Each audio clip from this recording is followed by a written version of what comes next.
My name is Elena Vance, and I am 27. Most people look at me and see a ghost in a blue jumpsuit, a girl who blends into the beige walls of Vance Global Industries with a mop in her hand and a bucket of gray water at her feet. They see someone who exists only to erase their coffee rings and empty their overflowing waste baskets. But the truth is much heavier than a bucket of water. I am the sole heiress to the empire built by Arthur Vance, a man who started with a single wrench and ended with a skyline of glass and steel. When he passed away 6 months ago, he left me everything. However, his will contained a specific, peculiar clause. He knew I had grown up in the shadow of his success, sheltered by private tutors and high gates. He wanted me to understand the heartbeat of his company from the ground up before I took the reins. So, for 6 months, I was to work undercover as a janitor, hidden in plain sight, to see how his legacy was being treated. When the boss wasn't looking, I took the job under my middle name, Elena Rose. I traded my designer dresses for heavy cotton work pants and steel-toed boots. I stopped styling my hair and let it hang in a messy knot. I stopped wearing makeup. It was incredible how quickly I became invisible. It was as if the moment I picked up a spray bottle, I ceased to be a human being with thoughts or feelings. I became a fixture, like a water cooler or a filing cabinet. And that was when I met Marcus Thorne. Marcus was the man the board had appointed as interim CEO while the estate was being settled. He was young, ambitious, and carried himself with the kind of arrogance that only comes from never being told no. He was the kind of man who wore $3,000 suits, but couldn't be bothered to say thank you when you held the elevator door open for him. From my first week, Marcus made me his favorite target. He didn't just ignore me. He went out of his way to belittle me. It started small. He would intentionally drop his expensive fountain pen into the trash just so he could watch me fish it out. He would walk across a floor I had just polished, leaving muddy tracks, and then turn around to tell me I was doing a sloppy job. I watched him. I listened while I scrubbed the baseboards in the executive wing. I heard the way he spoke to the junior analysts. I heard the way he pressured the accounting department to massage the numbers for the quarterly report. I saw the way he skirted safety protocols to save a few pennies on the warehouse renovations. He was a predator in a pinstripe suit, and he thought the janitor was too stupid to understand the crimes he was committing in broad daylight. The bullying intensified as the months rolled by. Marcus seemed to get a sick thrill out of asserting his dominance over someone he deemed lower than him. One Tuesday, while I was cleaning the glass partitions in the main conference room, he walked in with a group of investors. He pointed at a tiny streak I hadn't reached yet and left. He told the investors that it was hard to find good help these days because people like me lack the basic intelligence to follow a simple cleaning checklist. He called me a bottom feeder. I kept my head down, my pulse drumming a steady beat of controlled rage in my ears. I didn't say a word. I just wiped the glass and moved on. He didn't realize that every time he insulted me, I was taking mental notes. Every time he broke a labor law or ignored a harassment complaint from a female staffer, I was documenting it on a secure server back at my apartment.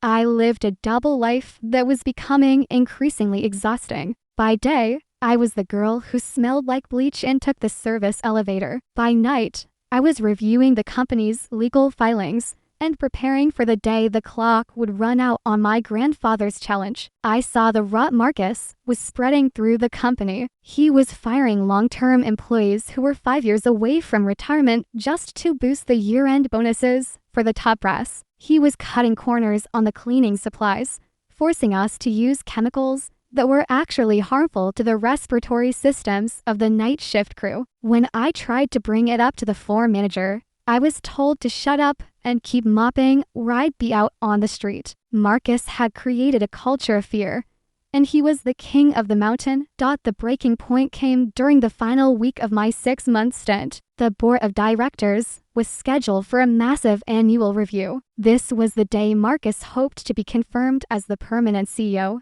He was frantic, barking orders and making everyone's life a living hell. I was assigned to deep clean the boardroom at 5 in the morning. I was there, scrubbing the underside of the massive mahogany table, when Marcus walked in early. He was on his phone, screaming at someone about a shipment that had been seized by customs because he had falsified the manifests. He saw me and his face turned a deep, ugly purple. He kicked my bucket over, sending soapy water cascading across the expensive carpet. He told me I was a pathetic excuse for a human being and that I was lucky he even let me breathe the same air as him. He didn't know that the boardroom had been fitted with high-definition cameras and microphones years ago at my grandfather's request for security, and I had made sure they were all recording. Throughout that morning, I watched the board members arrive. They were men and women who had known my grandfather for 40 years. They looked at me with pity, or worse, they didn't look at me at all. Marcus was in his element, preening like a peacock. He had a presentation ready that painted a picture of a thriving, efficient company. He conveniently left out the lawsuits pending from former employees and the safety violations piling up in the manufacturing plants. He was a liar, and a very good one. He felt untouchable. He felt like the king of the world, and I was just the girl who had to clean up the mess he made with my bucket. He didn't know that in my locker downstairs, I had a change of clothes that cost more than his car. He didn't know that the janitor he had spent months tormenting held his entire future in the palm of her hand. As the meeting began, I stayed in the room under the guise of refilling the water carafes. Marcus tried to shoo me out, his voice dripping with condescension. He told the board that I was a prime example of the dead weight he was planning to trim from the company. He made a joke about my appearance, saying that if the company wanted to project an image of excellence, they couldn't have people who look like me roaming the halls. The board members shifted uncomfortably, but no one spoke up. That was the most disappointing part. The people my grandfather trusted were allowing this bully to run rampant because they were afraid of losing their dividends. I stood by the door, the plastic water pitcher heavy in my hand, and I realized that I wasn't just doing this for myself. I was doing it for every person Marcus had ever stepped on. The atmosphere in the room was thick with tension. Marcus was halfway through his speech about lean management when he decided he wanted to make an example of me one last time. He stopped mid-sentence and pointed a finger at me. He told me to put the pitcher down and get out. He told me I was fired, effective immediately, and that I wouldn't be receiving a severance package because of my supposed incompetence. He told me to hand over my badge and leave the building before he called security to have me escorted out in handcuffs. He looked at the board and smirked, waiting for them to applaud his decisiveness. He thought he was showing them how a real leader handles the weak. He thought he had won. He didn't see the change in my eyes. He didn't see the way I straightened my back and let the humble, slumped posture of Elena the janitor fall away. I didn't move toward the door. Instead, I walked toward the head of the table. The room went silent. You could hear the hum of the air conditioning and the frantic ticking of the clock on the wall. Marcus laughed, a harsh, grating sound. He asked me if I was deaf or just stupid. He told me again to get out. I ignored him. I reached the chair at the head of the table. The chair that had remained empty out of respect for my grandfather. It was a massive, leather-bound seat that overlooked the entire city. I pulled it out and sat down. The gasps from the board members were audible. Marcus looked like he was about to have a stroke. He started screaming for security, his face contorting with rage. He reached out to grab my arm, but I looked him dead in the eye with a coldness that made him freeze. I told him to sit down and shut up. The transition from the invisible girl to the woman in charge was instantaneous. The board members were staring at me, their mouths agape. Some of them were starting to recognize the shape of my jaw, the color of my features I shared with Arthur Vance. I reached into the pocket of my jumpsuit and pulled out a small, encrypted thumb drive. I opened the sleek, silver laptop that sat at the head of the table, a device Marcus hadn't even noticed was there. I bypassed the security prompts and sensed it to the massive display screens on the wall. Marcus was still blustering, trying to regain control of the room, but his voice was shaking. He sensed the shift in the air. He sensed that the world he had built on a foundation of lies and cruelty was starting to crack beneath his feet. I didn't raise my voice. I spoke with the calm, measured tone of someone who knows exactly where the bodies are buried. I told the board that my name was Elena Vance, and that for the last 6 months, I had been conducting a thorough audit of the company's internal culture and operational integrity. I told them that what I found was a cancer, and that the man standing before them was the source. I clicked a button, and the screens lit up with a montage of Marcus's greatest hits. There was the footage of him kicking the bucket in the boardroom. There were the recordings of him admitting to shipping fraud. There were the documents showing the illegal termination of employees. The room went deathly quiet as Marcus's own voice filled the space, bragging about how he was going to bleed the company dry before anyone noticed. As the first part of my presentation concluded, I looked at Marcus. He had gone from purple to a ghostly, sickly white. He was leaning against the table for support, his eyes darting round the room looking for an ally. But there were no allies left for him. The board members who had been silent minutes ago were now looking at him with disgust. They realized that the janitor they had ignored was actually the person who signed their paychecks. I leaned back in the chair, feeling the weight of the leather and the history of the man who sat there before me. This was only the beginning. I had hours of evidence, and I was going to use every single second of it to dismantle him. I told Marcus to take a good look at the view from the top floor, because it was the last time he would ever see it from this side of the glass. The silence in the boardroom was no longer the silence of indifference. It was the silence of a vacuum, a space where all the oxygen had been sucked out, leaving Marcus Thorne gasping for air. He looked at me, his eyes bulging, his mouth opening and closing like a fish stranded on a dry dock. The board members were frozen in various states of shock. Some were leaning forward, squinting at the screen, where the video of Marcus kicking my bucket played on a continuous, humiliating loop. Others were looking at me as if I had just materialized out of thin air, unable to reconcile the girl in the stained navy jumpsuit with the woman now commanding the room from the seat of power. I didn't give them a chance to recover. I had spent months being the recipient of their silence. Now, they would be the recipients of mine, punctuated only by the cold, hard facts of their failure. I clicked the remote in my hand, and the screen transitioned from the video to a spreadsheet. This wasn't just any spreadsheet. It was a detailed map of every corner Marcus had cut, every safety protocol he had bypassed, and every cent he had diverted into his own pocket through a series of shell companies disguised as cleaning supply vendors. I explained to the room that while they were busy looking at the polished surface of the company, the foundation was being eroded by greed. I pointed to the figures showing the spike in workplace injuries in the manufacturing wing, injuries that had been covered up with hushed settlements and threats of termination. I showed them the quality reports for the raw materials we were using, which Marcus had downgraded to a cheaper, inferior grade, while billing the company for the premium price. Marcus finally found his voice, though it was high and cracked. Stripped of its usual bravado, he pointed a trembling finger at me and told the board that I was a liar, a spy, and that this was some kind of elaborate setup. He claimed that I had hacked the systems and fabricated the evidence because I was a disgruntled employee seeking revenge for being fired. He turned to the chairman of the board, a man named Silas Vane, who had been my grandfather's closest friend, and begged him to listen to reason. He said that a janitor couldn't possibly know the complexities of corporate finance, and that I was obviously being used by a rival firm to tank the company's stock. It was a desperate, pathetic play, and it only made the upcoming blow even more satisfying.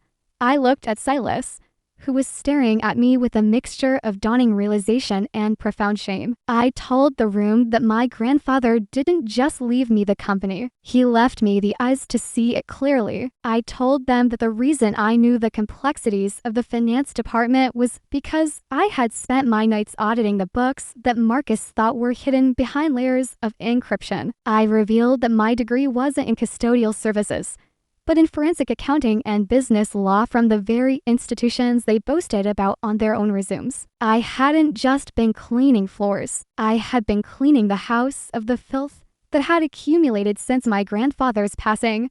The evidence I presented next was the final nail in the coffin of Marcus's career. I pulled up a series of internal emails where Marcus had explicitly instructed the HR department to ignore reports of sexual harassment against his hand-picked department heads. I showed the board the faces of the women who had been forced out of the company because they refused to tolerate the toxic environment Marcus had fostered. I watched as the color drained from the faces of several board members who had been copied on those emails and had chosen to do nothing. I told them that their silence was just as damning as Marcus's actions. I told them that under the Vance Global Charter, their failure to act on these reports constituted a breach of fiduciary duty, which meant I had the grounds to strip them of their seats immediately. Marcus began to pace the back of the room, his hands running through his hair, destroying the perfect coif he usually spent so much time on. He started muttering about lawyers and lawsuits,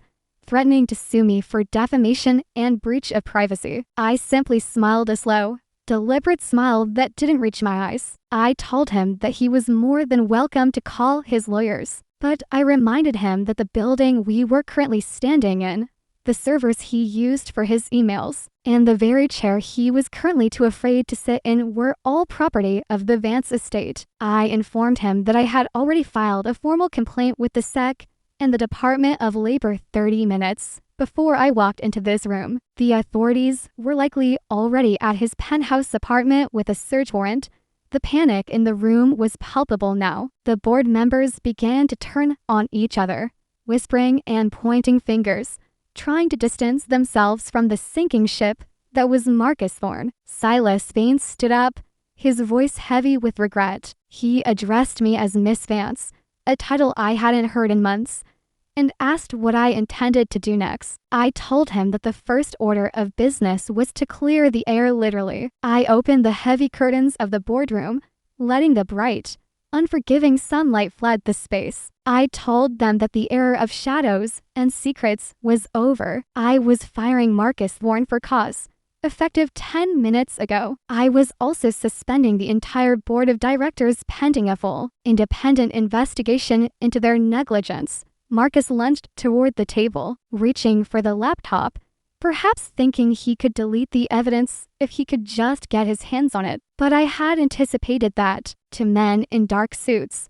members of the private security firm my grandfather had employed for decades, stepped out from the shadows of the hallway and intercepted him. They didn't use excessive force. They simply stood in his way, an immovable wall of professional muscle. Marcus collapsed into a chair, subbing now, the transition from arrogant tyrant to broken man complete. He looked at me and asked why I had gone to such lengths. He asked why I couldn't have just taken over the company normally instead of dragging him through the dirt. I leaned forward, my hands flat on the mahogany table. I told him that if I had come in as the heiress, he would have hidden his true nature. He would have been the perfect subordinate, a sycophant who continued to rot the company from the inside while wearing a mask of loyalty. I needed to see who he was when he thought no one of importance was watching. I told him that the way he treated the janitor was the only true measure of his character, and he had failed the test every single day for 6 months. I told him that the dirt I dragged him through was the same dirt he had been rubbing into the faces of his employees for years. I was simply making him taste it.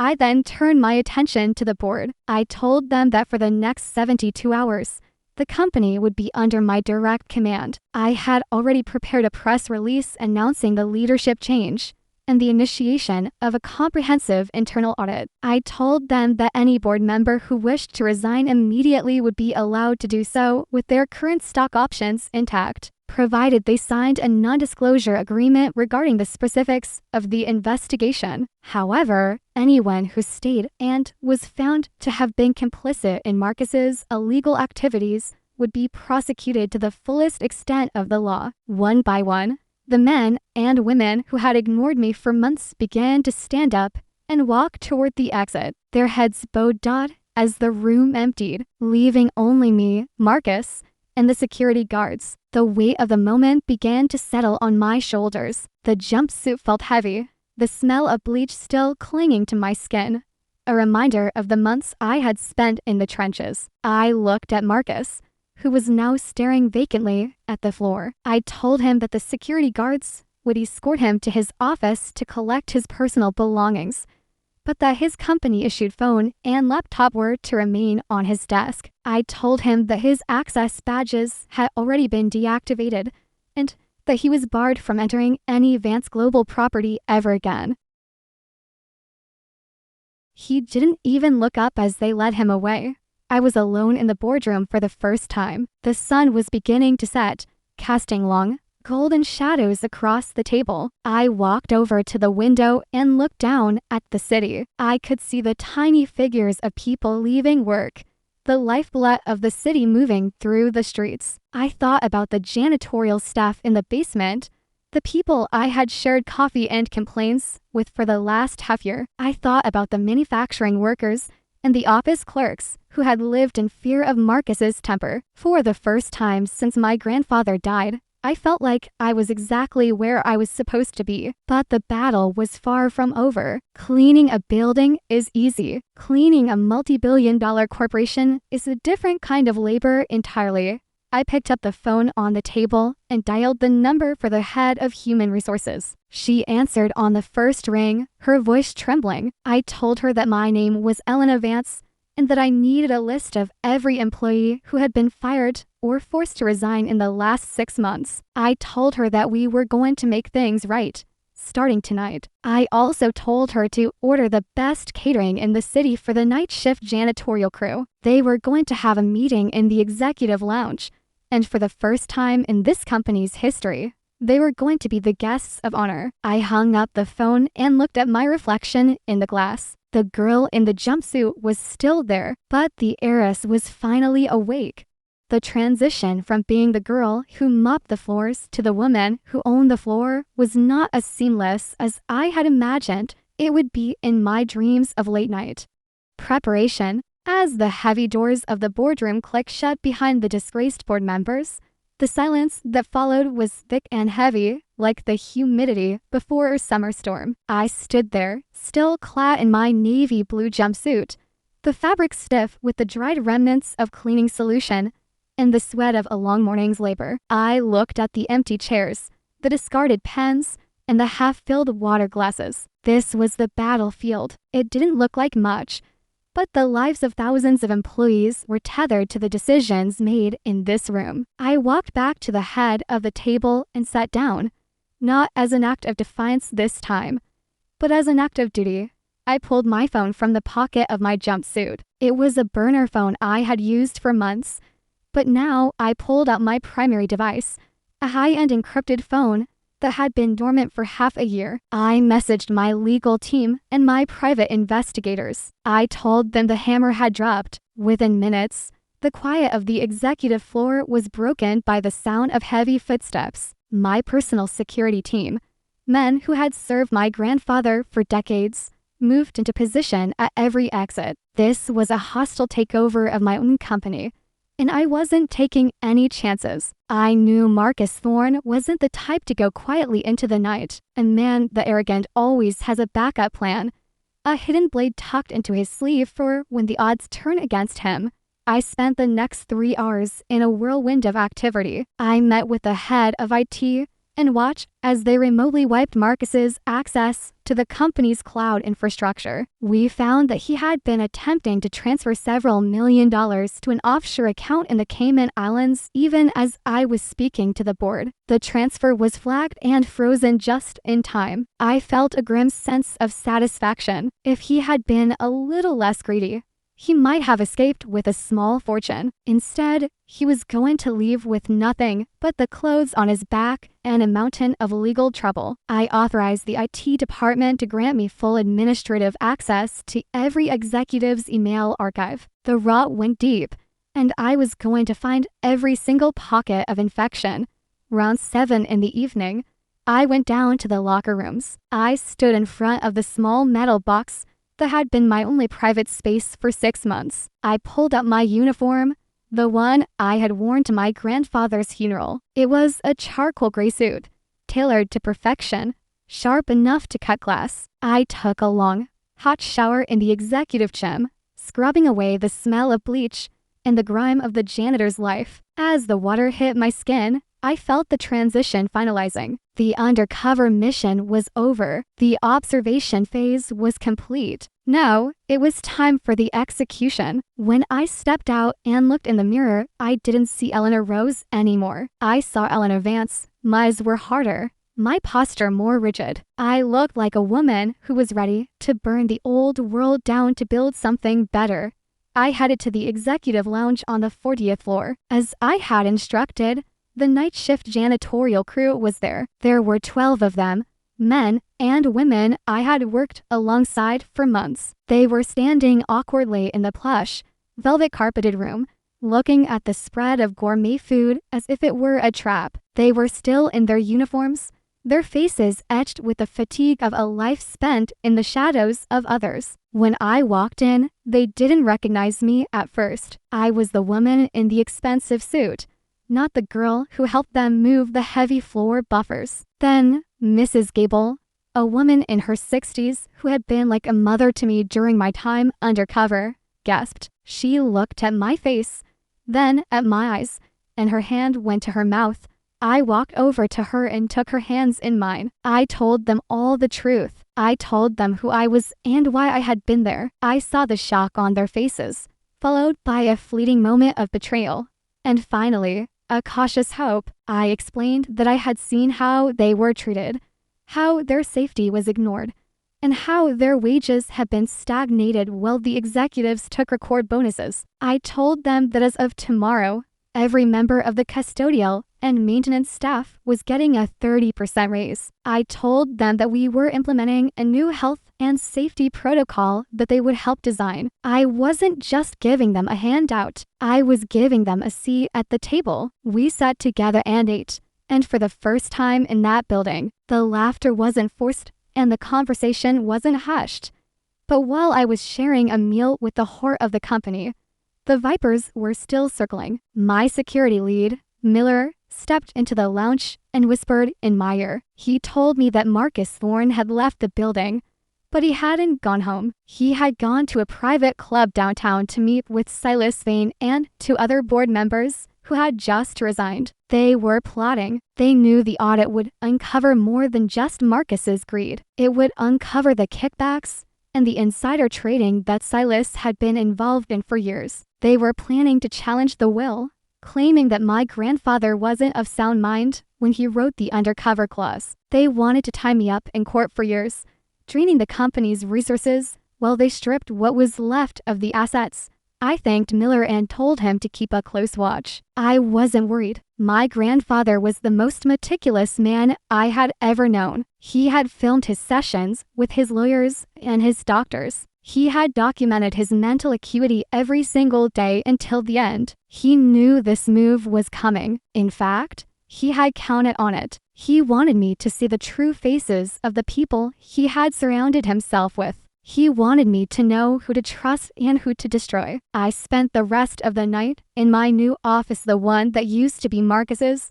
I had the cleaning crew come in and strip the room. I wanted every piece of furniture he had touched removed. I wanted the air scrubbed. I wanted a fresh start dot by 3 in the morning. The office was empty except for a desk and a chair. I sat on the floor with my laptop, going through the files my investigators had sent over from their deep dive into Silas Vane's personal finances. What I found was even worse than I expected. Silas hadn't just been taking kickbacks. He had been using Vance Global as a front to launder money for a construction firm that was notorious for using substandard materials in public housing projects. People had been hurt because of his greed. Families were living in buildings that were death traps because Silas wanted a slightly larger yacht. The rage I felt was cold and sharp. This wasn't just about my company anymore. This was about justice for people who would never even know my name. I realized that if I just fired Silas, he would slip away with his millions and start over somewhere else. I needed to make sure he could never hurt anyone again. I stayed up through the dawn, drafting the documents that would turn the internal audit into a full-scale criminal referral. I worked with the focus of a surgeon, cutting away the lies until only the raw, ugly truth remained. Every few hours, I would walk out to the balcony and breathe in the cold city air. I could see the lights of the city flickering out as the sun began to peek over the horizon. A new day was coming, and I was going to make sure it was a reckoning dot at 8 o'clock. The office began to fill with the morning shift. The news of the previous day's events had spread like wildfire. There was a buzz in the air, a mixture of fear and excitement. I stood by the elevators and watched as people arrived. I saw the way they looked at me, the confusion on their faces as they saw the janitor in the CEO's suit. I didn't say anything. I just nodded to them. I wanted them to see me. I wanted them to know that I wasn't going anywhere. I went back to the boardroom, where I had summoned the remaining department heads. These were the people who had kept the company running despite the toxic leadership. They were the ones who actually knew how to do the work. I sat them down and laid out the plan for the next 30 days. It was a radical restructuring. We were going to flatten the hierarchy. We were going to invest in the people on the front lines. We were going to prioritize safety and ethics over quarterly margins. Some of them looked skeptical. Others looked relieved. I told them that the era of Marcus Thorne was over, but the era of the Vance family was just beginning. I warned them that the next few weeks would be chaotic as the investigations unfolded, but I promised them that if they stood by me, they would be part of something they could actually be proud of. As the meeting ended, I felt a sense of momentum building. The ship was finally starting to turn. However, the peace was short-lived. My phone buzzed with an urgent alert. Silas Vane had filed an emergency injunction in the county court to freeze all company operations and appoint a neutral receiver. He was moving faster than I anticipated. He had a team of high-priced lawyers claiming that I was an imposter and that the evidence I had presented was doctored. He was trying to take control of the narrative before the public found out about his crimes. I looked at the clock. I had 2 hours before the court would hear the motion. I knew I couldn't beat him in a fair fight in a courtroom he likely had some influence over. I had to change the game. I had to use the one thing Silas and Marcus didn't understand: the power of the truth when it's told to the whole world at once. I called my head of communications and told her to set up a live stream from the lobby of the building in 1 hour. I wasn't going to hide behind a press release. I was going to show the world exactly what had been happening at Vance Global. I was going to show them the videos, the documents, and the faces of the people who had been hurt. I was going to make Silas Vane and Marcus Thorne household names for all the wrong reasons. As I prepared to go downstairs, I caught a glimpse of my old mop bucket in the corner of the room, left there by a confused cleaner. I smiled. It was a reminder of where I had been and why I was fighting. I was Elena Vance, and I was about to show them that a janitor knows exactly how to take out the trash.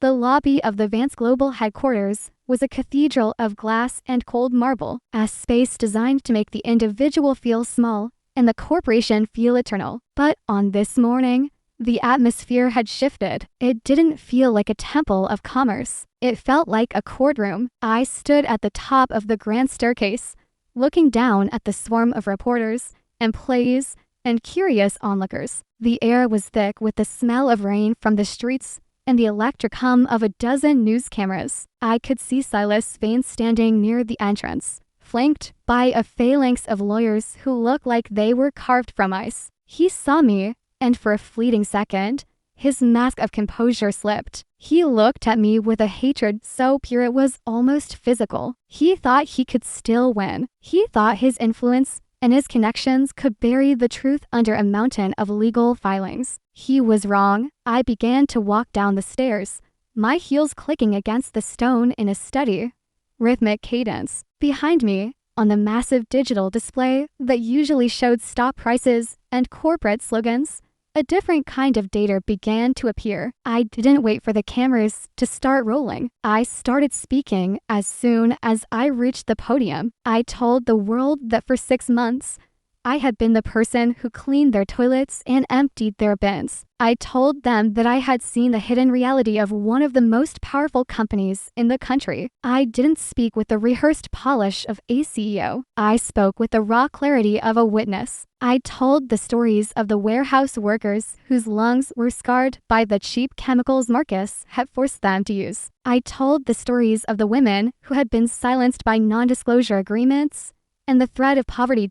As I spoke, the screen behind me began to display the evidence I had spent the night organizing. It wasn't just spreadsheets and emails anymore. I showed the photographs of the crumbling infrastructure in the public housing projects Silas Vane had profited from. I showed the bank transfers that linked his personal accounts to the substandard construction firms. The reporters began to murmur, their fingers flying over their tablets as they realized the scope of the scandal. This wasn't just a corporate leadership dispute. It was a criminal conspiracy of massive proportions. Silas tried to push forward, shouting that this was a staged performance, but the crowd pushed back. They wanted to hear the rest. They wanted to see the monster unmasked. I turned my attention directly to Silas. I told him that the injunction he had filed that morning was useless because the evidence of his crimes was already in the hands of the federal prosecutor. I revealed that while he was plotting at his private club,